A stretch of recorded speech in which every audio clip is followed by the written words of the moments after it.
Welcome to APA's fourth town hall on COVID-19. My name is Billy Zidek, APA Standards and Codes Administrator. Allow me to review a couple of housekeeping items before we start. All attendees are in listen-only mode. We ask that you utilize the chat box for Q&A segment of the session. While we attempt to respond to all questions submitted, should we run out of time, responses will be posted to COVID-19 RAQ, Recently Asked Questions webpage. We also remind participants to ensure their speaker volume levels are set to your comfort. Our speakers are gathering from across the continent, and as such, varying volumes will be present. Today's session will award professional continuing education credits as well as ISDs and AIACLUs. For certificates, please email me at Billie, B-I-L-L-I-E, @apa.org, along with your AIA membership number. Our webinar recording will be posted to the APA website later this afternoon. Additionally, you'll receive a follow-up email within 72 hours providing a designated link to all webinar recordings as well as information on upcoming webinars and town halls. At this time, it's my pleasure to introduce Lander Medlin, APA's Executive Vice President, your moderator for today. Lander, take it away. Thank you, Billy, and welcome everyone. We appreciate your engagement in these town hall meetings as we further explore the impact of COVID-19 on our facilities organizations. I'd like to thank both our regular participants and any new folks who decided to join us today. I know for a number of folks it is an observed holiday, and we will be recording, as Billy said, and all of our town halls are recorded along with answers to every question that you post. Those are placed on the APA COVID-19 website resource center. It is constantly being updated, so please return regularly. And our town hall meetings do occur every Friday at this time with a different target and focus. So again, let's go to that next slide. Thanks for joining the dialogue. And we really want your questions. That's what makes this a rich conversation and the special community that we share. So we want you to post them at any time during this hour and a half. Now, at the end of this past Monday morning message, I said, to get our hands around this, speed matters. To ensure we do this right, details matter. To make this happen, people matter. And that's all of you, and we're here to help.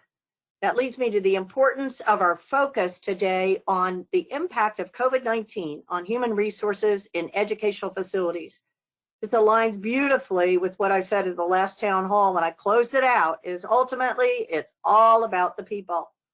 So here's our format today. I'm going to provide a brief introduction to set the context. I'll introduce a featured speaker that we have along with a stellar panel that will provide some framing remarks, and then we'll get right to your Q&As. I know you've got many of them to ask this exceptional panel, so please don't hesitate, and you're already starting to do it, so I appreciate that.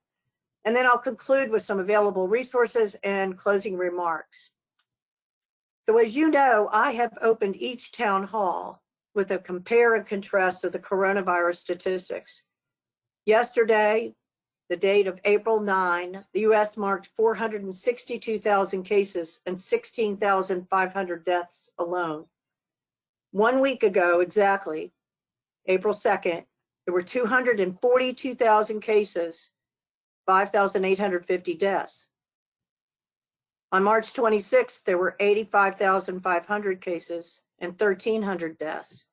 And prior to that, 13,000 cases and no deaths. So you can see what's been happening. We've been warned that the deadliest week is ahead of us. Why do I keep doing this? Because I want to emphasize what is exponential change, what it means, its rate and pace, the doubling that is occurring, and you can see it in those numbers. And that should help us all understand the need for an exponential mindset to think differently, transformational thinking. That's what Dave Irvin said. Don Guckert has talked about thinking differently, not about more with less, but thinking different with less. and about what we do and how we do it. The new normal is here, and it is here to stay. So what can we do? It's all about social and physical distancing, no matter whether you're performing your work on campus or staying at home. Both support flattening the curve, because 97% of the population is operating under stay-at-home orders. And we are seeing glimmers, positive signs that both social and physical distancing is working. So I want you to think, how we live in the near future will determine how we live for the foreseeable future. So behave as if you have the virus itself. Individual actions can make a collective impact. So the other very unfortunate milestone we hit yesterday was 17 million people applied for unemployment benefits. It's an historic number. That's 11% of the US workforce, and Canada's following behind us, and it's growing quickly. And it's not over yet, but we're all in this together. It's unprecedented times. These headlines grip us and they trigger a myriad of fears. Everyone is reaching for hope and stability. And frankly, that's what leaders in our organizations and our HR professionals are all about. Providing some stability, communicating the facts transparently and realistically, listening to your fears and helping you be ready, prepared for both the obstacles and the opportunities of a different future, this new normal. Now, I started my remarks with the concept of exponential change, and that's exactly the rate and pace of rules, laws, guidelines, changes in human resources, and dealing with our people. So let's see what and how HR is changing from our panel, how they're meeting these challenges and what they're learning along the way. I want to open with our featured speaker today, and it's my colleague, Andy Brantley, who is president and CEO of Coupa HR. He is my counterpart. He's a colleague. He is a friend. He's extremely knowledgeable about human resources. He, having come from the field at a higher education institution, like I did, and as Coupa HR's exec. Andy and I have known each other way longer than either one of us want to admit, but I just put him at the top of those people that are my go-to resource. So Andy's going to provide an overview of the changing higher education landscape, its workplace and workforce. He's going to talk about some of the legislative, regulatory, state and local compliance issues. He's going to discuss crisis management, identify some of the facility-specific issues, and share some best, or what we're now calling emerging practices, with all of us. Andy, take it away. Thank you so much, Lander. It is great to be here with you and our facilities colleagues from around the country. You are definitely right when you comment that our people most definitely matter, and that thinking differently and operating differently are now the new norm for each and every one of us. I'd like to start by thanking each and every one of you for your incredible work during the last 3 weeks. Your efforts to transition our campus operations and your ongoing work to lead and support your campuses have been and are continue to be absolutely extraordinary. This virus has forever changed how higher ed operates, including the duties and responsibilities of our employees and the positions needed to manage our campuses. You and other managers have made unprecedented changes to work assignments and work processes. Definitions of essential and non-essential or reserve employees that worked for years as we closed for a few days due to snow, ice, etc., no longer suffice to help you meet the challenges of your campus and the work your employees who are rightfully fearful in terms of their health and safety. We also have essential employees who now work remotely, something most of us would never have imagined just a few weeks ago. These transitions and changes have required policy changes and the creation of new policies to manage workforces much more diverse than almost any other employer in the country. I think we all understand that we need to make even more changes over the next several months as teleworking employees attempt to complete their job duties while caring for children who cannot go to daycare, teaching their children who must now be homeschooled, and addressing the other serious challenges of this crisis. How we manage our ongoing work on campus in terms of the physical presence is also going to continue to change and evolve. Next slide. The legislative changes came fast and furious a few weeks ago, and I'd like to say that we're done, but there's actually at least one or two other rounds that we expect. So, but let's take just a couple minutes and do a quick refresher on the key things that impact the higher education workforce. First, in terms of legislative changes, the Families First Coronavirus Response Act, this primarily impacted two issues of importance to us: emergency paid sick leave and emergency family and medical leave for our private employers with less than 500 employees and all of our publics. I wish I could explain to you why privates over 500 weren't included in this, but that's total politics and is beyond the scope of this webinar. But the general provisions are, for the emergency paid sick leave, 80 hours of paid sick leave for employees who are unable to work or to telework due to quarantine, seeking a COVID-19 diagnosis, care for an individual quarantined, child whose school or childcare has been closed or unavailable. The Emergency Family Medical Leave Act provided 12 weeks of job protected leave. And basically the big issue here is that it broadened the definition of family medical leave to include qualifying need related to public health emergency or instances where an employee is unable to work due to care for a child, emergency, etc. The other act of significant importance in the legislative realm was the CARES Act, the Coronavirus Aid, Relief, and Economic Security Act.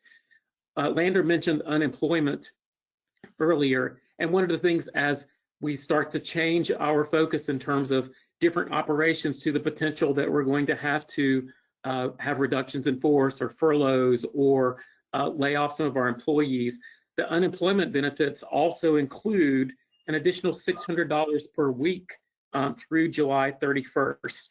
And that will definitely come in and be very essential for our employees who are, with no other choice from our institutions, asked to take a layoff or a leave of absence during these next several weeks. So more to come on that. I will also say that the Act provided significant resources for higher education. It did provide $14 billion in terms of education stabilization.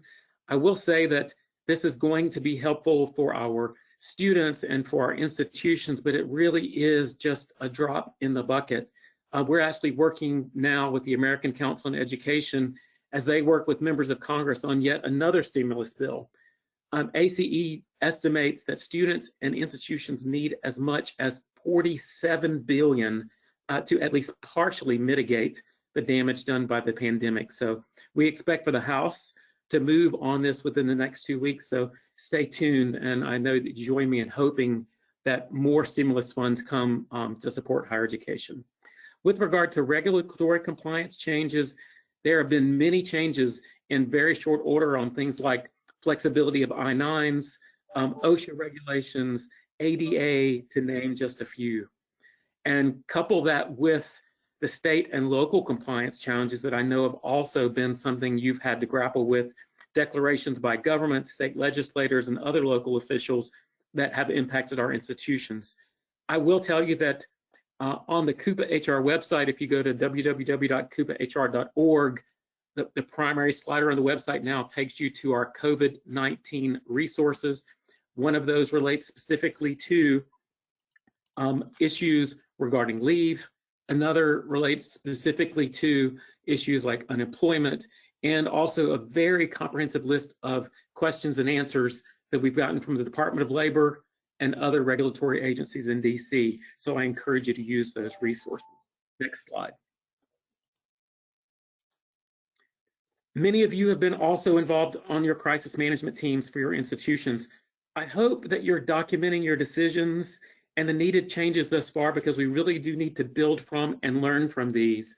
So I encourage you and your colleagues to document some of the key actions that you're taking very quickly.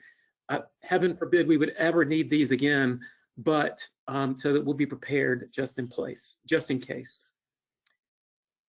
As we talk about some of the best practices are some of the, as Lander put them, emerging practices around the country. One of the things I wanted to share with you is that every institution has a different way that they are approaching some of the needs based on their needs of their students, needs of their faculty staff, the needs of their facilities. And as we talk about these common things that we see across the country, it's so important that we learn from and share with each other as we're doing today, because we are so much stronger together, and it's so much easier for us to work through this as colleagues instead of trying to go this on their own. Some examples of things that we're seeing around the country include student pay being guaranteed in addition to employees for 2 to 3 months, regardless of whether or not the employees have work to perform. I encourage you, and we're going to hear from our colleague from Indiana University in just a few minutes, but I encourage you to go to Indiana University's website and see President McRobbie's announcement to the community regarding that continuation of pay and the preservation of leave accruals. Now, I know that not every institution is available to do that, but just the bold statement and commitment that Indiana University has made to all of their employees through the end of June actually takes so many issues off the minds of our employees during this really challenging time. A large research institution in the Northeast has their bus drivers researching transportation and sustainability measures. They have some of their set designers researching Broadway technical design and staging, just thinking of creative ways that work can be performed that might not be necessary at the moment, but could still be beneficial in the future. I was talking with the Vice President for Human Resources at Elon University just yesterday, and one of the things she shared with me is that their facilities management group has implemented what they consider to be their skeleton work continuity plan, and it provides essential functions to maintain the integrity of the campus buildings and grounds, but they've assigned staff to different work groups, and each work group has a shift that's assigned to them of 2 days. So they work 2 days, and then they have 3 days of the pandemic leave. They use alternate schedules to minimize the group sizes, and they also have callback and on-call provisions. A colleague recently advised that we really need to think about what we're going through right now in terms of phases. So we've been through the really crazy phase of the last 3 weeks, but I think we're now settling into the next phase, which is going to stay with us a while, probably longer than any of us would ever hope for. But as we think about that, this is going to be the lengthier and I think more difficult phase, because we must now consider, what we're facing, the best plans for the next few months, because we know they're going to be very challenging, but also at the same time being focused on the year ahead, the summer ahead, the fall ahead, the next academic year. In other words, while some are focusing on the ever-changing crisis at hand, others really do need to be focused on the implications and the scenarios for operations during the next academic year. So points of deliberation include, things that we're seeing in the Inside Higher Ed and the Chronicle of Higher Education, things like, no guarantee that enrollment will be the same next year, ongoing volatility with our investments, potential reduced contributions from our alumni and donors, just to name a few. And I think, the bottom line for all of us is that we have to really embrace this flexibility and be willing to adapt. And we also have to, without fail, remember that this crisis impacts not just our institutions, but our faculty, our staff, and our students. And also, as part of this, we have to, as individuals, be willing to give ourselves a break and to know that we are making the best decisions possible with the information that is available to us right now. That decision might need to be adjusted 48 hours from now, but we really do have to give ourselves a break and know that we are operating in very unusual times, and making the best decisions possible with the information in front of us is what we're required to do. I really do look forward to hearing from our other panelists and to engaging with all of you in the Q&A at the end of the webinar. So thank you, and I'll turn it back over to you, Lander. Thanks so much, Andy. Such a great introduction to set the context of the changing and shifting landscape. I recall someone saying to me, the earth has moved under our feet. I think it might have been Jerry Ripley King at Iowa.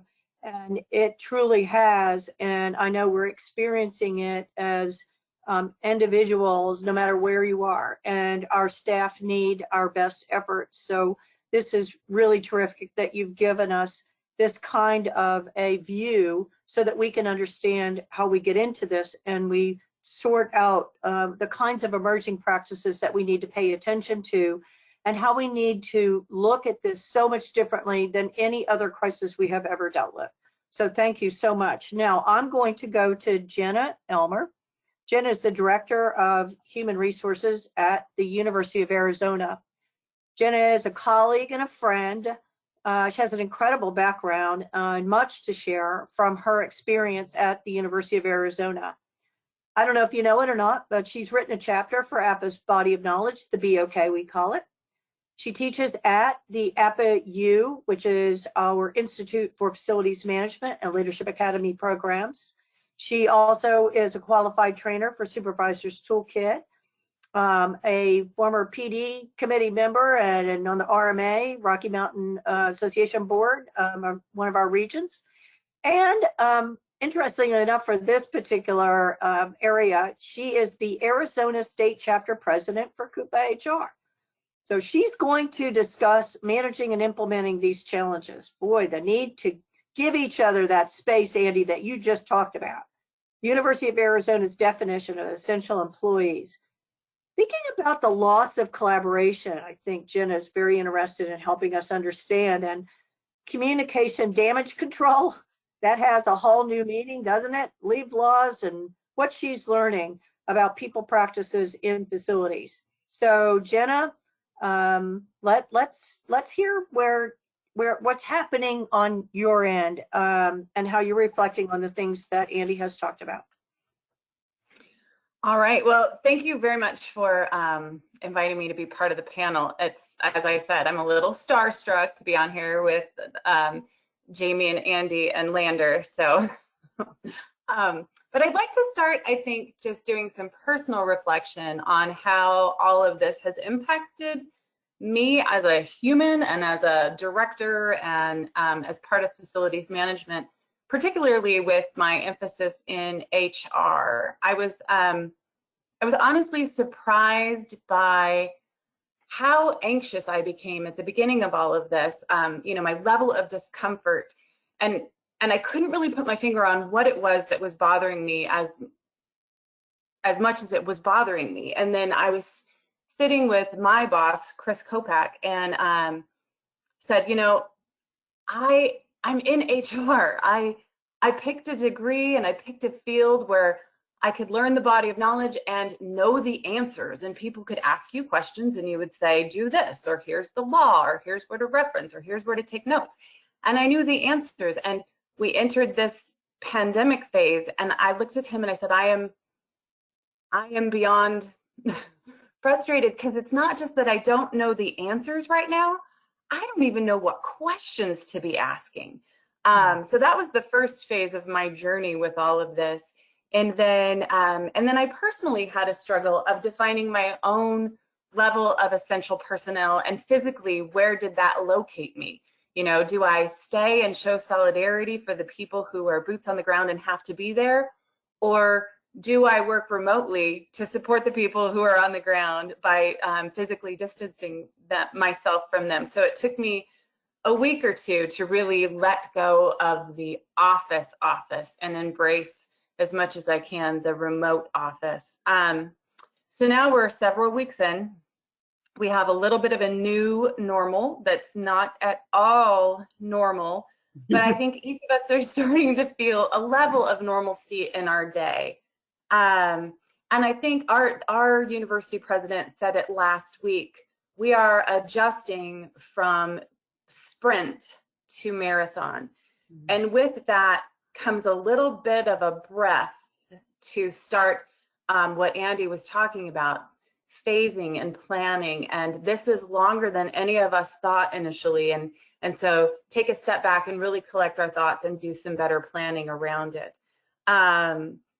personally, the new leave laws actually give me answers. So I'm really excited about that. And it gives me a task to do that, that I know how to do. And I think that across the board, when we deal with our people, that is something that we should focus on is this new normal, letting them come to work, letting them get jobs done, talk about the normal things that are happening in addition to the uncertain things and unprecedented changes that are going on.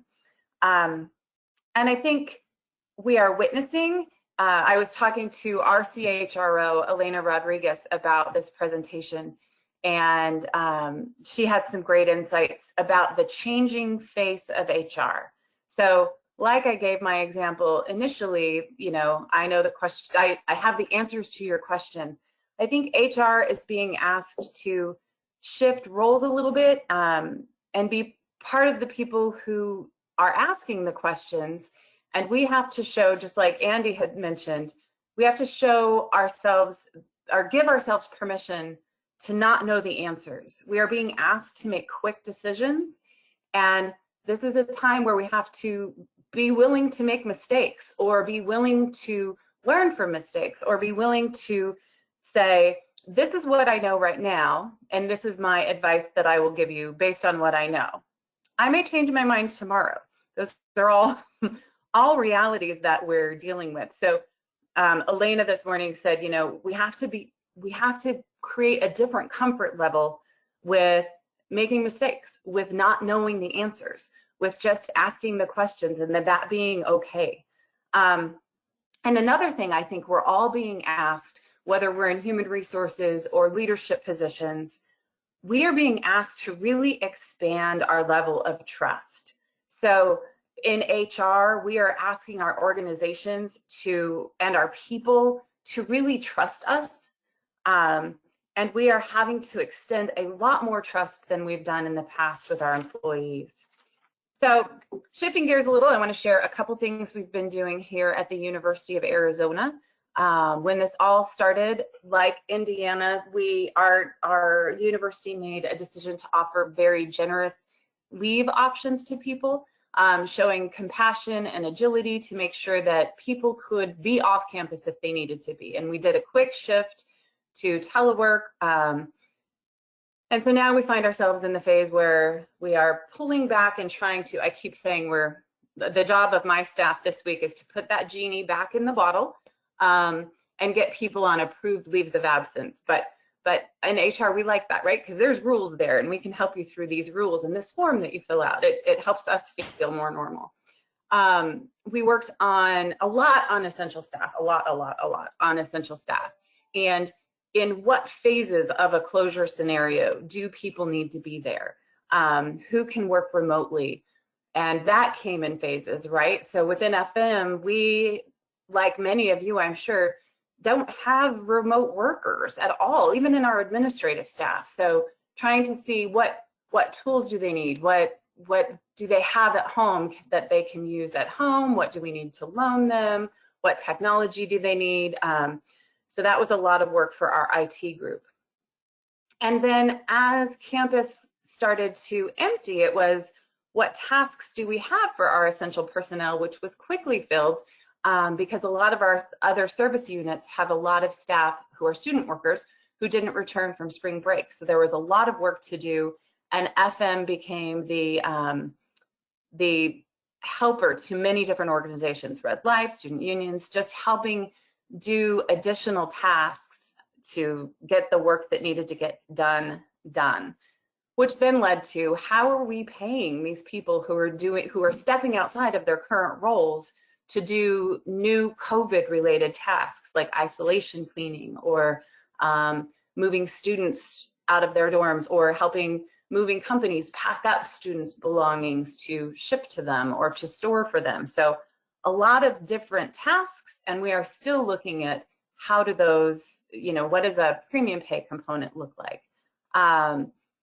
One of the things we worked on was a preparation for a shelter-in-place scenario, and I'm sure a lot of you feel this way. You start thinking, okay, I know what's going to come next, and you start to plan for that. And so we started to plan for shelter-in-place. I thought we came up with a really good plan if we reduce to more university closure, like holiday closure level staff? What does that look like? And we worked on an election form to say, if this happens and there's, there could be potentially premium pay, would you want to be here? Because we wanted to staff it with people who opted in, ideally, if that was possible.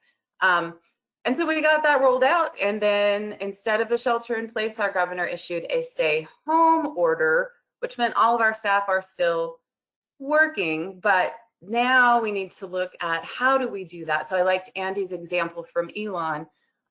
We did similar things with a rotational schedule. How do we get the work done, but also create space within staff through assigning them not to be at work as part of their work schedule to get fewer people in the same spaces at the same time.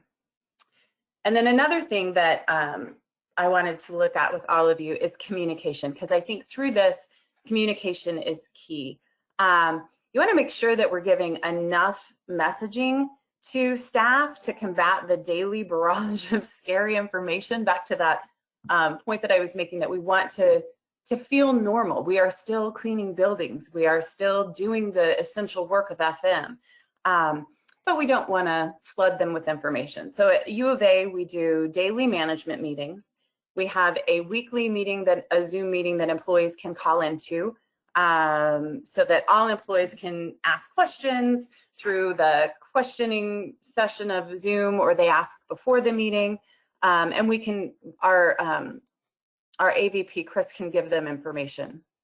We also try to share motivational information as much as we can. We have a great newsletter coming out today. Earlier in the week, there's a really good, you can write this down, or Chris and I like it anyway. There's a really good video right now by Chris Mann called Thank You Frontline. He does a cover of Alanis Morissette's song Thank You, but it's speaking to all the workers who through this become heroic, which leads me to another point. In our communication, a lot of times in the beginning, we talked about the heroism of the boots on the ground person, because that really was our focus. How do we keep these people motivated? But we quickly realized there are many heroes right now, aren't they? There is the new person in our payroll office who's really new at doing this herself, who is now having to do this herself from home. So that's heroism. Or the custodial supervisor who either has a medical condition or someone in their family who has a medical condition, and they have to make the difficult decision to stay home for those people in their family and not be there for their staff. So those are all heroic decisions. And so we are trying to, in our communication, make sure that we're honoring all of those people for all of their decisions. So being intentional about how you talk to staff and how we reward staff, because it's very individual right now. So working on that. And then the other thing that I thought I would bring up quickly before I run out of time is I think we have always worked together. FM comes in to solve problems together. When there are crises, we get in a room and we use the diverse knowledge and background of our people to come up with great solutions. And I have observed that we have to be really intentional now that we are displaced and we aren't allowed to come together, to really keep working on how do we create that collaborative communication that comes when we're solving problems. Knowledge is generated through social practice and communication, and we are needing to generate so much knowledge, but we are also so far apart right now. So working to still have those sidebar conversations to build collaboration and consensus when we're no longer down the hall from each other. I think that that's an important part of this journey that we'll have together. So I'll circle back to where I started and talk about, again, the personal transformation of getting now where we are 3 weeks later. For me, I love this. This is a great picture that you're looking at. I try to walk campus either on my lunch break or before I start work every day. And I try to run into, 5 to 10 employees just to see how they're doing. And I can't. So I'm trying really hard to make it a practice of calling someone. I get a lot of phone calls from people who aren't at work. So I'm trying to throw in a couple extra phone calls to people who are at work and check in with them like I would have in normal circumstances. And that seems to be, well, it's really helping me. So hopefully it's helping them too. But really being intentional about staying connected, working with myself that it is okay to not know the answers, but being willing to talk through all the potential questions.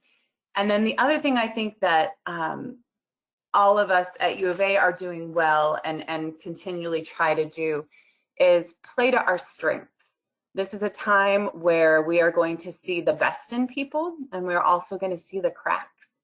And I think if we play to our strengths as people, we will, that best face forward is very natural and authentic and genuine, and will be what we need to get us through this. So thank you.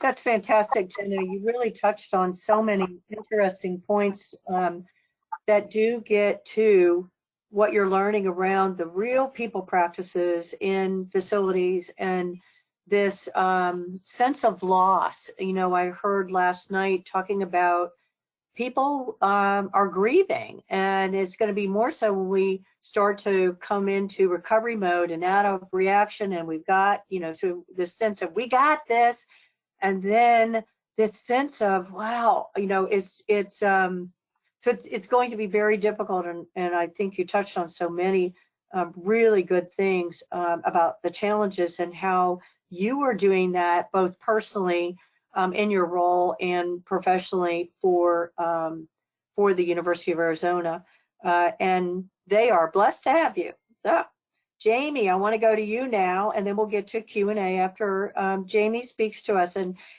Jamie is the Assistant Vice President for Business Services at Indiana University. She is also a colleague and a friend, so all three are.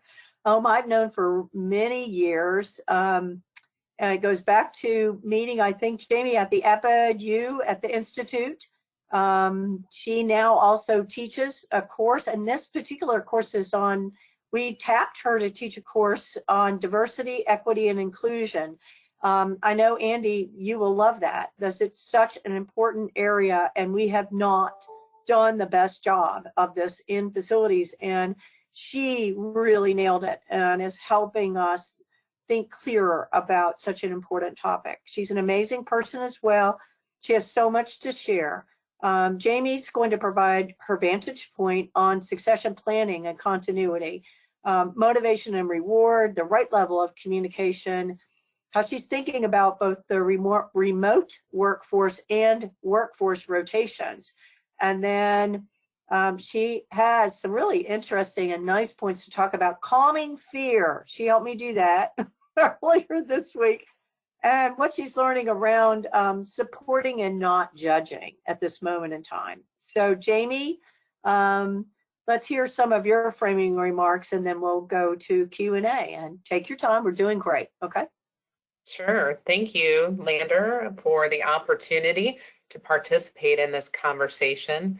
I have been in the facilities environment for about 11 years in a variety of different HR roles, and now getting to see not just HR, but finance, tech, and procurement as well.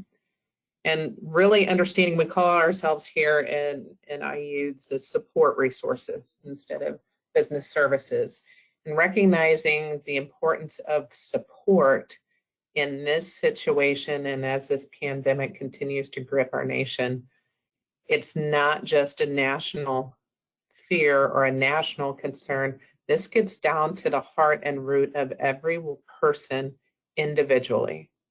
Every single person on our teams has an individual thought and an individual concern in how this pandemic is touching them, whether it's from a personal side of their own health, whether it's the health of someone in their family or their friendship network, or whether it's someone they work with. And then that gets into, are they able to continue working? Do they have time off benefits? Is their university or system, offering those benefits? This pandemic is something that we have never experienced in our work environment ever in the last, I think that we were talking about 100 years. And facilities management, one of the things I love about this group is we are builders, we're planners, we're doers, and we're fixers. And you can give us any type of challenge, and this is the organization that's going to jump right in there, as Jenna talked about and Lander has talked about in other programs. You know, we've got a plan, we've got an action, let's go. Give me the green light. I'm ready to go and take this action, and let's move forward. And then we go back to something that Andy said a little bit ago, which is we're making the best decision that we can for the information we have today. And the information is changing daily in some environments. It's slowed down a little bit in others where maybe it's only changing every 2 to 3 days, or you might be in a place where it hasn't fully hit yet, but you know it's coming. And for facilities folks, that's a stressful place to be. Again, the uncertainty, the unknown, and the direction changing so quickly causes all of us who are in this environment, whether you're the architect, the engineer, to the frontline supervisor in a shop area, that uncertainty we have to just be able to acknowledge and start to figure out how to be okay with things changing course so quickly. So a couple of things that I wanted to talk about, you know, that we're looking at across the IU system is the importance of succession planning and business continuity. Now, most organizations have a business continuity plan, or if you didn't, you probably do now. And so that's a wonderful, we need those guidelines. Those are critically important. But now all of a sudden I start thinking about that in a different way. This is not just about your highest level of leadership and those, you know, 1 or 2 levels down. It's not about the full scope of the business. Now all of a sudden it's important to understand that succession planning and continuity goes all the way down to who's that custodian, right? Who's been in that area or knows that building or knows that lab area better than anyone else. And if that custodian has to be off or is out sick, who backs them up? Who knows all the research areas and where all the machine rooms are at? Who knows how to complete the payroll, as Jenna said earlier, a new payroll process, they're trying to work from home. Who knows how to make sure the payroll happens every time? Who makes sure that, you know, that the conversations are continuing? And that's the conversations that keep staff informed about where to go, where's the supplies at, what do we need to do to get there? All of a sudden, this is critically important at a level that touches the very tips of our organizational charts. And for that, we need to be more proactively thinking about as we either go to rotational staffing, as we go to a reduced number of individuals on campus. How are we making sure that knowledge is still continuing to be shared? That also makes us start thinking about, too, what is the right level of communication? So this is something that, you know, because things change so much, you know, what we're doing and how we're looking at it here in facilities and IU is that you've got to make sure that what you share, especially if you're in a leadership role, that what you're sharing is in alignment with your university's plan. IU has a group that manages and is taking care of all of our COVID-related questions, concerns from a student and faculty and staff side. We have an HR webpage dedicated to the HR implications and payroll implications of COVID-19. The one thing that we have to make sure we do out in our departments and out in our units is making sure that we're not speculating. That's the biggest concern I can tell you I have, is when we do our own individual speculation of how long this is going to last, what the impact's going to be, who all is going to be impacted by it. what this is happening to our nation and how that's going to play out in our work environment. I caution everyone to make sure that what you share through your teams and what you share to your employees ties right back to what your university or what your school or your system is saying is their plan for handling this and for working through that.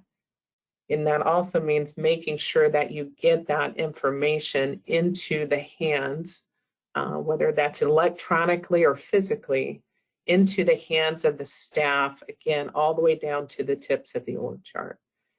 One thing that our university does is they communicate via email. Well, what we know in facilities management is that not all of our staff look at email.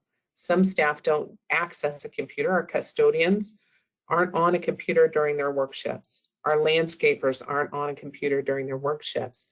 So we have to make sure that we are finding the right way to get the university's message into the hands and of those staff members in a way that's appropriate with the current expectations for physical distancing.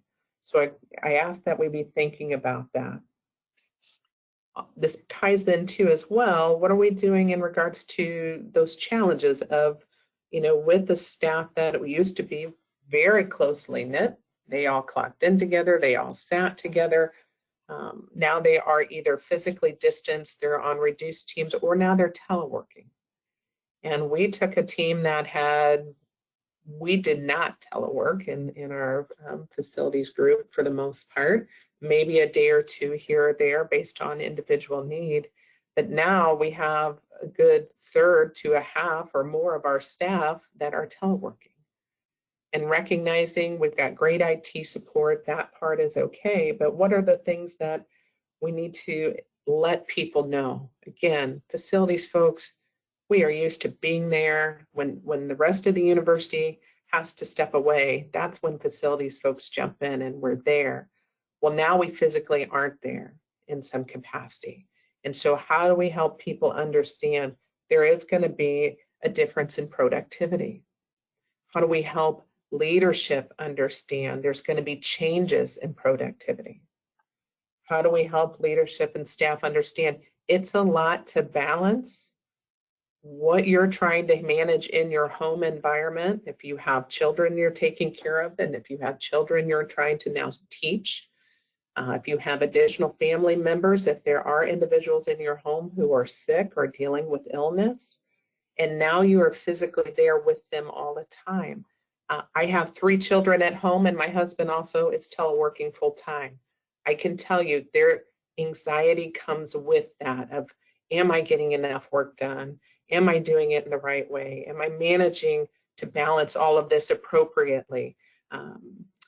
We have to help all of our staff understand that this is important and that there will be changes, and to give ourselves some grace and to give ourselves the opportunity, as Andy and Jenna both talked about, to make mistakes, to figure out what we need to do to change that up, and then coach ourselves and our teams in the right direction now that we're working to a new normal.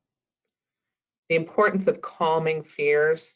What I can tell you, my mantra that I talk to myself as well as to our teams about is staying calm in the chaos. Life is chaos right now for people, whether you watch it on the news, whether it's impactful at your work, or whether it's impactful at your home. And we have to help people understand, again, this is a very personal issue. And I have not heard of a time where we have asked people to balance their personal fear and concern with the university's need for you to still be in the work environment because you're deemed essential, and we need you here. We need your help to keep the universities open, to keep them running. This is you will have staff who were your always ones who came in for every weather call, never had a problem. This time around, they might have some fear, they might have some concern. So we have to remind ourselves again, how do we stay calm? How do we acknowledge our own anxiety and our own fears and balance those appropriately? And then how do we make sure that we are continuing to be the backbone of our institutions and keeping our students still having the opportunity to learn and our faculty the opportunities to teach. And so with that, Leander, I'll turn it back over because I know there's lots of questions that people are ready and waiting to ask.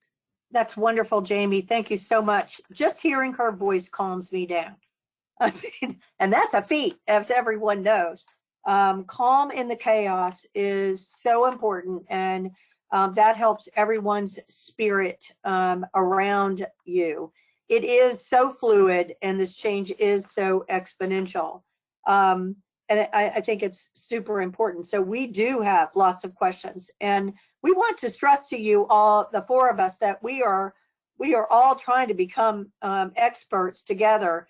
We're all rookies at this. We are not the keepers of all knowledge, for heaven's sakes. That's why the questions that you have and the ones that will continue to come and the ones that you are really engaged in right now, sharing across the online community and across APA's resources to get information, because that's what makes this community so special. You're willing to share everything you have.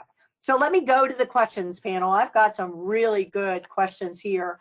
The first one gets at, let me frame it this way. What actions or recommendations are available for supervisors when an employee says they may have been exposed by a family member or a friend, but that family member or friend either has not been tested or the test is pending?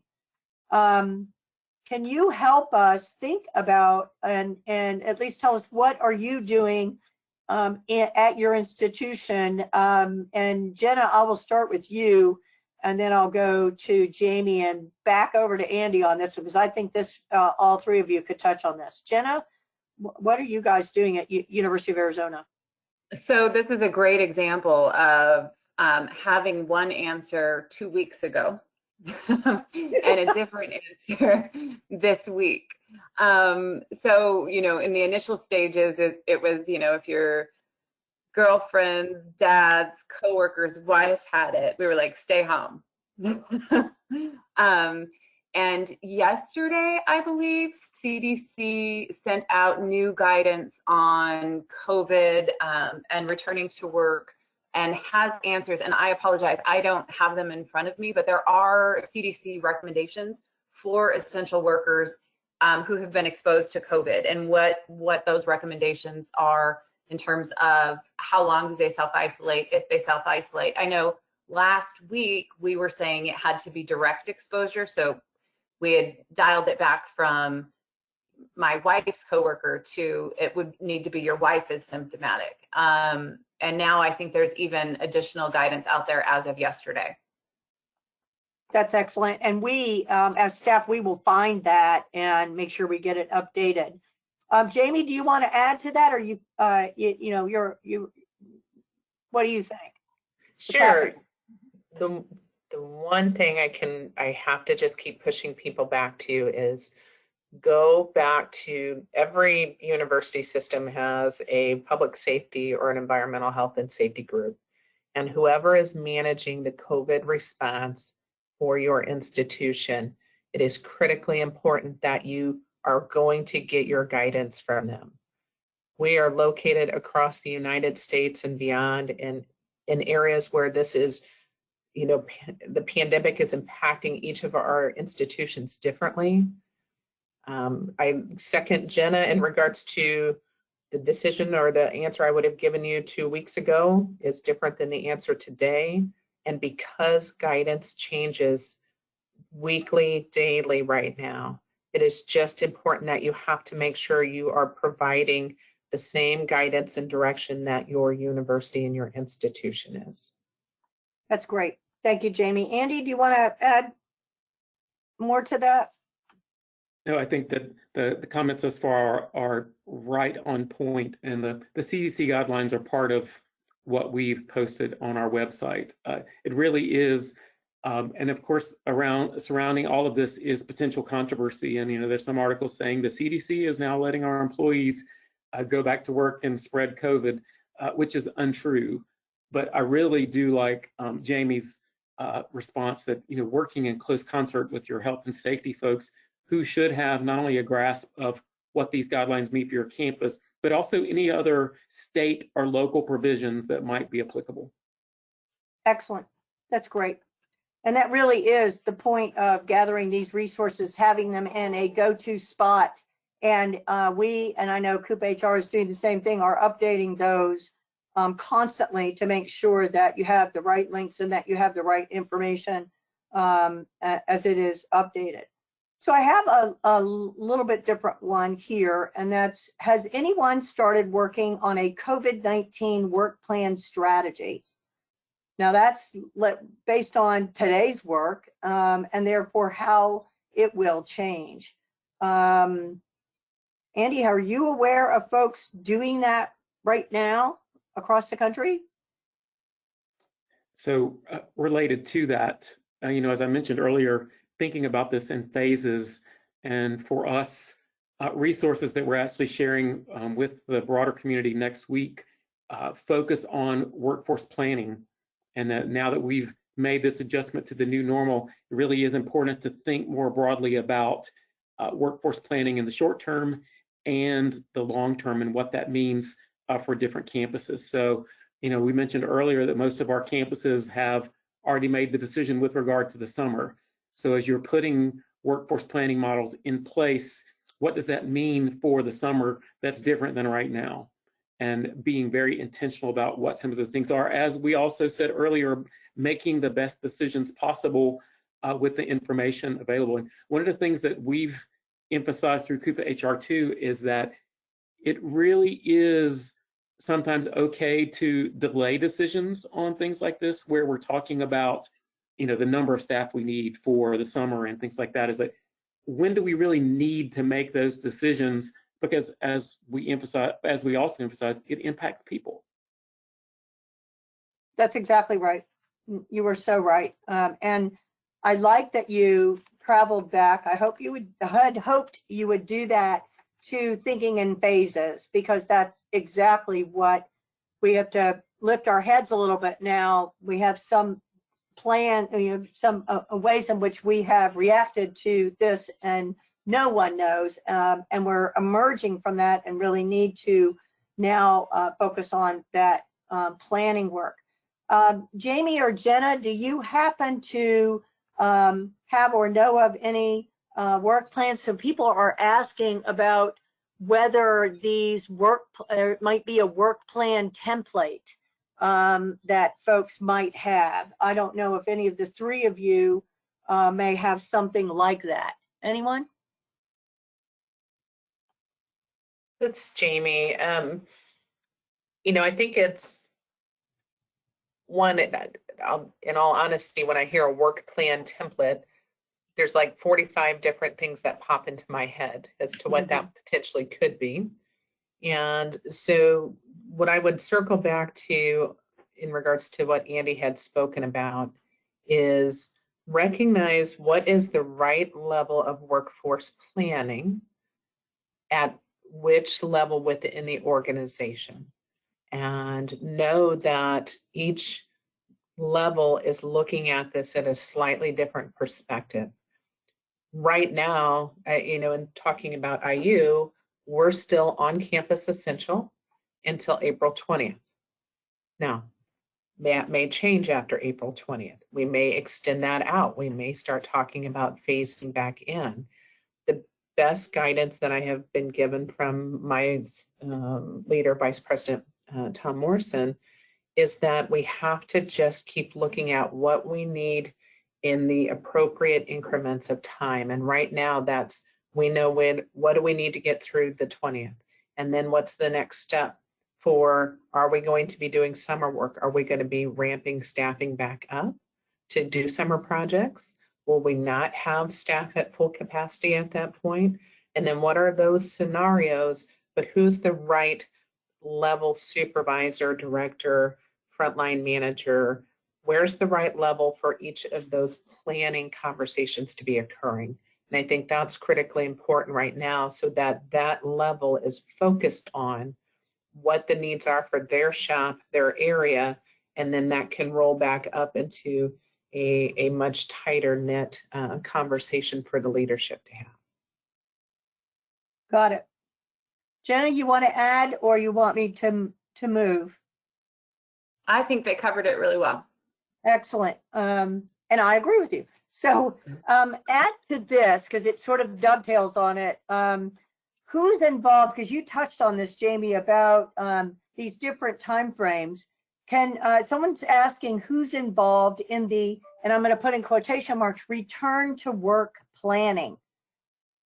It seems to be at pretty high levels, but this whole idea of recovery is on everybody's minds right now, and none of us know the time frames, and every state is different, every institution is different. Any comments that Jamie, you might add to that, and then I'll go backwards to Jenna and to Andy about who's involved in return to work planning. So, you know, that's hard to answer broadly because everybody's organization is structured a little differently. Right. The most important thing is for each one of us in the role and the responsibility that we have within our org charts and our areas. How are we looking at that for who we currently have that we're responsible for, and then making sure that you are in good, open communication with your next level of leadership. And then that you're going to have to truly rely on your leadership levels within your org to be talking to you and telling you and giving you some guidance about how broad or how narrow they want you looking at this return to work. Good. Good response, Jamie. Thank you.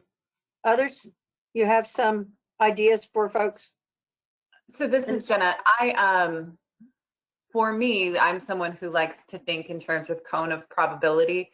So, and you know, I like to solve problems running different scenarios, but I find comfort in our leadership at the University of Arizona. I know that they are looking at all of this, and I know that once big decisions are made, we'll have really solid leadership moving us into the next phase with good guidance. So I go back to what Andy says, because we don't know all of the answers and we're all in different parts of this journey, we can look and say, okay, here's the next phase. What do we need to be planning? But there is, to me, comfort in knowing that the planning is happening at a very high level with really good direction coming when that time comes. That's excellent, and I know folks appreciate that. That's going to take me to a different question. Andy, did you want to add to that? Yeah, or yeah, I do have one quick comment. So one of the things that is at the core of this for all of us is communicate, communicate, communicate, even if you don't have anything to communicate. And because as we know, when there's a void, people fill in the blank, and it's not necessarily a positive thing. So communicate, communicate, communicate. And I think the other thing that we have to be very realistic about in terms of return to work planning is that the work and the workforce that might be needed 6 months from now could be different than what it was 2 months ago. And I think that might not be the case, but I think that's a reality that we all have to understand might be part of return to work. And that realization, I think, is part of our own understanding. excellent. You know, as a group earlier in the week, we talked about the leadership team and the importance of that. And Jenna, you just mentioned it. All three of you did. And I'm gonna say it like this: how we're dealing with there's almost three groupings of staff right now at our institutions in facilities. There are the on-campus frontline essential service providers. They're there. Then there are remote employees doing work. Then there's the leadership staff. And something that we are all interested in, and you have touched on a bit, is around succession planning and business continuity, because what we wanted to highlight with folks is within the leadership team, how prepared are folks if one of them gets the coronavirus. Now, I'm going to recount a couple of folks from the past two town halls. The last one with the University of North Texas was Steve Marszewski, and he talked about the critically important succession planning because he was moved to a state emergency operations team, and he said if he didn't have that competent staff at that next level, then how would he be able to be doing this? So it's really important that we're paying attention to that and that we have backups to backups. And then the other was at University of Tennessee, Knoxville, Dave Irvin. Dave Irvin is it was on the town hall before that, and he talked about the leadership team and their transformational thinking and this whole idea around business continuity in the leadership. And I know that our first town hall did the same. Any comments on that from our panel as we had discussed it and as I was giving some real specific people and what they're actually doing to pay attention to this very real issue? Any thoughts? Andy, I'll go to you, or maybe I'll go to Jenna. I'm happy to go first, Jenna. Yeah. So I think one of the things that we have to think about as it relates to business continuity are what are those core essential functions that have to continue. And if a couple of members of the team do have the coronavirus, then how those would move forward could be very different. I think it also relates to, if we're thinking about business continuity, not just of the leadership team, but say, for example, and we talked about this a little bit in our planning call, is say, for example, if a large portion of your building service crew were impacted, how would you fill that void? Could it be through contracted service or others? But what are those things that are already defined as backup or should be defined now instead of waiting until crisis mode? That's perfect. And I'll tell you, on one of the other town halls, that was the specific thing that folks said, whatever you do, you should already be in conversation with your business partners. They are business partners for a reason. They partner with you, they provide resources, and critically important that we are connecting with them, not only for their services, but for their backup services to skill sets that we may be sort of skinny on at this point. Any comments from either Jenna or Jamie on that one? And if not, I'll move to another one. My only comment, Lander, would be that if you're in a role where you haven't seen your organization's continuity plan, or you don't know what it is, or you're not familiar, now is a great time to ask and reach out to your leadership and ask those questions. So that you can feel as though you have some awareness to what that is, and where appropriate, you're able to provide some additional guidance and support. Excellent. Okay, others? Are you good? All right, so I want to go to one around managing mental health and wellness for staff. What are folks doing in this regard? Because this is a highly stressful time. Your staff are dealing with real concerns, as you've each identified, given the impact of the pandemics. Do you have any resource recommendations for folks, or maybe even ways that you are dealing with that right now? And it'll be a continuous thing, but could you help us think about that? Jenna, you want to tackle that? Or go sure. ahead. I was just going to jump in. Okay. One of the things I think is important to note, and we had talked about this when we were planning our session, we have words and concepts entering the workplace that we really haven't had before. We have employees talking about anxiety and fear and worry, and those generally are the things we've shied away from talking about talking with employees, or we've used sometimes with negative connotation. And so I think looking at how we as leaders choose to word and use phrases, our rhetoric around these things is important. But mostly acknowledging that these are legitimate feelings right now, and it is okay to be fearful. It is okay to have, you know, heightened anxiety. There was a great article, I think it was Harvard Business Review, that talked about that feeling that you have right now is actually grief. We're all grieving this loss of what our perceived future was. So that's a great article to read if you want to. So I think talking about it with employees, being open to be a lot more vulnerable with our staff. I know in the initial phases, I had a lot of phone calls of people just saying, can I use this new leave time because I'm just worried? And we said, sure, you know, use a day or two, but I would spend time and say, talk to me about your worry. And if you could create your work environment, what would you do differently that would help you with your worry? And most of the time, the people would say, oh, this is what I could do, or I could wear gloves or a mask, or, you know, whatever it was. And they would process that with me to be able to be comfortable in their work setting. One person said, I just kind of wanted to hear from you that this was all going to be okay. And then in addition to that, you know, it's not always as simple as a quick conversation, is it? Our university, actually our state, opened up benefits to mental health telemed, because this is a big issue right now, and having access to good physicians who can help you deal with the new levels of anxiety that maybe people haven't dealt with before is a benefit that we want employees to have.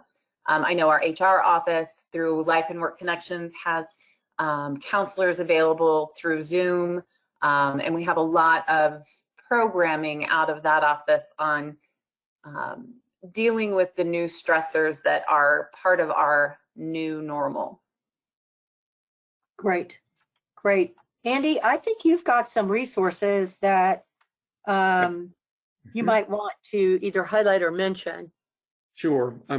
Going back to the COVID-19 resources site on the Coupa HR website, there's actually a section on how can I support the health and well-being of employees. It connects you to our toolkit that we've created, and it also connects you to two really great resources. And the one that I would point to that I was just looking at earlier this morning is the one that's posted from Vanderbilt. It is a very simple and straightforward 8 tips for supporting mental health during COVID-19.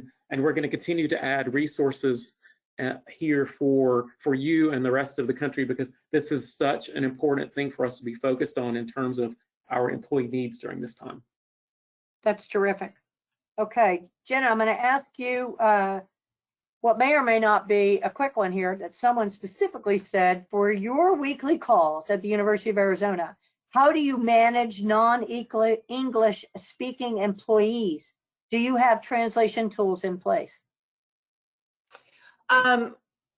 We do not at this time. We are currently looking at my student worker is a really good Spanish speaker and translator. So she is being tasked with translating some of our messaging so that can be shared. A lot of our staff are bilingual. And so a lot of them do in pre-COVID situations, a lot of times they would sit together, and for those phrases that they didn't understand, they would, you know, work together through that. Now we can't have them sit together. So we are looking into how do we address that issue. Excellent. Okay, that's good. Now I've got one that's on teleworking, and someone said, do people have ideas on teleworking for essential staff that would otherwise need to work on campus? So I'm thinking of last time's planning, design, and construction, where we talked about the design teams are actually doing that work now in a telework mode, or they're doing inspections by using virtual tools and things like that. So they're trying to assign special projects or other tasks to keep people working from home, but they are looking for some ideas and some ways of thinking about it. Jamie, could you jump onto that one maybe and help us think about, where we're, the kind of ideas that you're using telework and maybe the functional areas or that kind of thing? Sure. So right now, on our facilities management side of the house, that function is here on campus. But our real estate division, our capital planning, which includes our architects, engineers, construction management, even safety to an extent, interior design, small projects, all of that functionality, landscape architecture, space management, all of that group is now in full-time telework. They have been deemed essential in that if there are things that they need to come to the campus for, such as they need to come in and do site visits, they're still doing those in person. If they need to travel to a regional campus to conduct a site visit, they're doing that. The majority of the time, they are working off of Zoom meetings and having conversations and email and phone calls. There are challenges with that. Some of our CAD software and some of our other major software programs, they can only do in the office. So when they need to come in, we're scheduling that so that people are physically distanced and that we don't have more than a few in the office at any given time. There's definitely some challenges that have come up where staff feel like there's all of a sudden there's some more requests for knowledge of what's going on. And there's a feeling of, okay, what is our level of productivity and how much are you getting done and what projects are you working on? And so working to balance what is the right level of reporting that staff need to do to their supervisors or leadership team of what projects and tasks are out there versus, how much of that is a recognition that things will slow down. And there are some things starting to slow down, and that's all dependent upon our environment. One of the other things we're having staff do right now is access professional development. If there are things such as what we're doing with all of the APA programming, wonderful. We highly encourage our staff to do that through Coupa, through their professional organizations. And we're also starting to do a little bit of cross-training and recognizing where do we have some gaps and who has the right skill that we can actually start to cross-train folks into a different area. Those are great suggestions. I know that our folks will really appreciate what you had to provide to them. Jenny, you want to add to any of those, or I'll move to another section. Go ahead. When we were looking at the shelter-in-place model, where we restrict staff by a lot, one of the things we were looking at, which we haven't implemented, but was creating a list of for custodial, for maintenance workers, for grounds, online, if they had that available at home, what are classes that they could take? So one of the things I was looking at were, free classes around safety training or through APA, or there are a couple other vendors out there that opened up some free trainings that employees could benefit from. So non-traditional office workers could then do some work from home. That's great. So Andy, this is going to be for you and I, because there are a bunch of questions about what's going to happen in the future and where is higher ed going and how is that going to affect staffing levels and operating budgets and reduce spending alike. I'm not sure either one of us has an answer on that, but we did have one that said Moody's downgraded the higher education market sector from stable to negative lately. Well, thank you very much. I think everybody has been downgraded. But the specific part of this is, will the stimulus bill that was a requirement of $47 billion that was provided help with this issue? And I think you and I have been on calls that we know that is really skinny. Right. It is a baby step. Do you want to jump on that a little bit, given our calls with the Washington Higher Education Secretariat, and even as I'm reading the Chronicle and listening to presidents, et cetera, none of us believe that's a number that's going to really help. So. Right. So a couple things. One, what was already approved was around 14 billion. Right. So that is now the Department of Education just, I believe yesterday, declared that they were going to start dispersing those funds. And there's a formula, and the American Council on Education actually has that formula on their website. You can go see what they project each institution will receive from that 14 billion. The additional 47 is a number that higher education is going to at least request. Now, Correct. yeah, so, and I think it's really important to note that that is the request. That's not necessarily what will come out from Congress as we're looking at this. But I think we have to think more broadly than just the stimulus monies. And, for those of you that are at state institutions, the impact in this fiscal year, and if state revenues are down, there will definitely be impacts in the next fiscal year. The impacts from alumni giving and other revenue sources, those all pull forward into next year, particularly if our student enrollment is projected to change. So as we're thinking about funding, as we're thinking about the future, I think we also have to have that realistic lens that there could be some ramifications from all of those changes. And what that means for us now is we have to think very creatively about work. Some of the examples that Jamie gave in terms of the telework and having other duties and responsibilities that are assigned to individuals, we really have to think about that very specifically and very broadly for our organizations now, because if we don't, there's the likelihood that someone else might make some of those choices and those decisions for us down the road. So the more that we're preparing now, the better positioned we are to ensure that we're doing the best we can for all of our employees and also for the organizations that we support.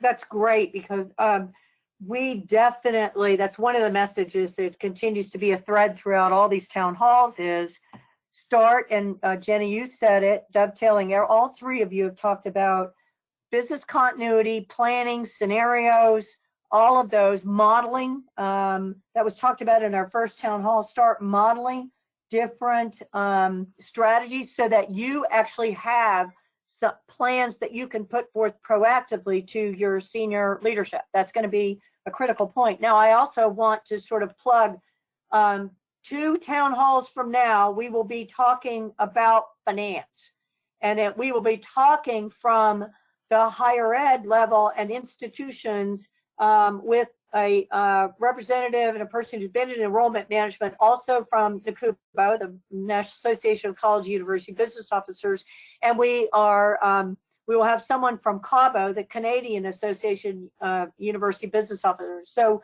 we're going to give a look-see into that lens of what are we seeing, and it's stark. We're going to look at the facts of what we're seeing, how that's starting to play out, what are some of those scenarios, and what people need to be considering. So I will plug that for April 24 is the date of that one. So we are sort of getting close, but I still have more time. So I'm going to continue to, Jenna, I have a really quick one because someone did not hear the clip, the person's name for the thank you to Frontline. It's Chris Mann. Okay. M-A-N-N. Okay, very good. Covering Alanis Morissette. Covering what? Alanis Morissette's. Thank you. Okay, very good. Thank you for doing that. All right, now let's see. We talked about telework. You've talked about some creative ways that you're communicating with staff, and this is for staff. And I'm not remembering right now which one of you talked about with staff that don't regularly check emails. And how are you doing that besides relying on frontline supervisors to do that communication? Do you have any ideas of how you do that? I know what you're doing in the non-English speaking and some of the things that you talked about, but Jamie, I think you mentioned that. Do you have some details for us on that?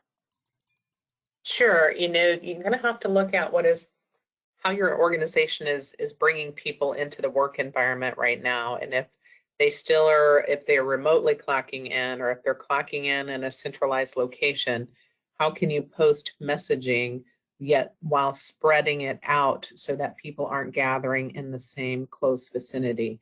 If they have a box that they pick messages up out of, if they have tables, if there's a way to get it to their work vehicles, we're going to have to get creative into how to have that message sent. We do rely on our supervisors who are there, who they often will, with the reduced numbers of staff, they're able to stand in a open in enough space, and they'll read out messaging for people to hear. But every unit's a little bit different. You know, if you got to tape it to a mower, tape it, you know, a printout to a mower to get the landscaper's attention. Find out what and how your staff normally, well, we can't say normal anymore, but how in the past they got those messages, and you're going to have to get a little bit more creative. But the biggest thing is to talk to those frontline supervisors. They know how people hear and communicate these messages. That's great, Jamie. That really is excellent. I am going to ask you one last question, and then I'll go to close, and that is not only checking in with employees as to where they are, but there's a question here specifically about when people are permitted to return to work, are you planning on testing them? Do any of the three of you have any feedback on whether you are thinking that you're going to test everyone, or that everyone would be tested, or what are your druthers? Because that is going to become really important when we spin back up for recovery. Any comments about that? And at this point, you know, Indiana University has not made a decision as to what they will or will not do in regards to checking employees as they come back into the work environment. I caution to make sure that departments don't make decisions on their own about what they want to do with that, and that they follow their university's guidance. Excellent. Okay. Any final word on that? And then I'll go to the close. Either one of you. Yeah, Andy? I would also say that, you know, keep in mind that our current circumstances are very fluid, and that at the point that, you know, some of our shelter in place orders and others that come out from the state, I anticipate that we'll have more guidance from the CDC and others as to what some, to use your term earlier, Lander, emerging practices will be.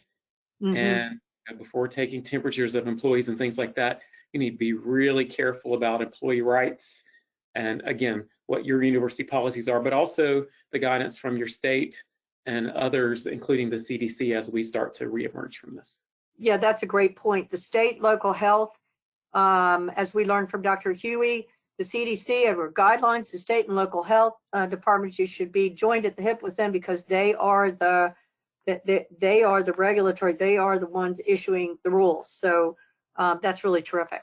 So I am going to go to close. I want to highlight and thank our panel who've done a fabulous job on not only their remarks and framing this area of human resources and all the challenges we're engaged in, but in addition, them fielding questions from who knows where they were, you know, what I was going to ask, et cetera, because we were fielding the questions straight from you as our participants. So we thank you.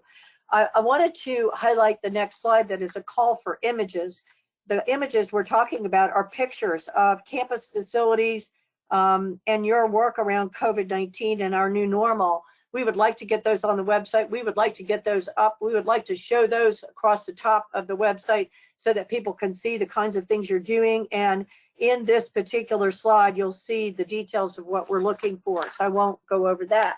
The next slide takes us to APA resources on COVID and beyond. There are a number of resources. I will highlight right now one specific one, and that is the APA online community. Whether you're a member or not, the good news with respect to access to the COVID-19 discussion group, You just simply need to log on either using your existing MyAppa account or the log on right on the top of the website. Just create a user ID and password, and in you go, and you will be able to log into that particular page to get some continued discussion. So I recommend that. I do want to save the date for next Friday. It's the impact of COVID on O&M requirements and the residential facilities and education. We're going to look at O&M side, the collaboration with residential facilities, how residential facilities is handling. We're going to do a number of things around this. It's going to be we'll be partnering with our colleagues at ACUHO-I, which is the Association of College University Housing Officers International. So please save that date. And then the following week will be finance with DeCubo and Cabo. So as we close this out, I started this town hall with some pretty harsh realities. And yes, times are tough, but so are we. We have always demonstrated perseverance, tenacity, and resilience in the face of tough times.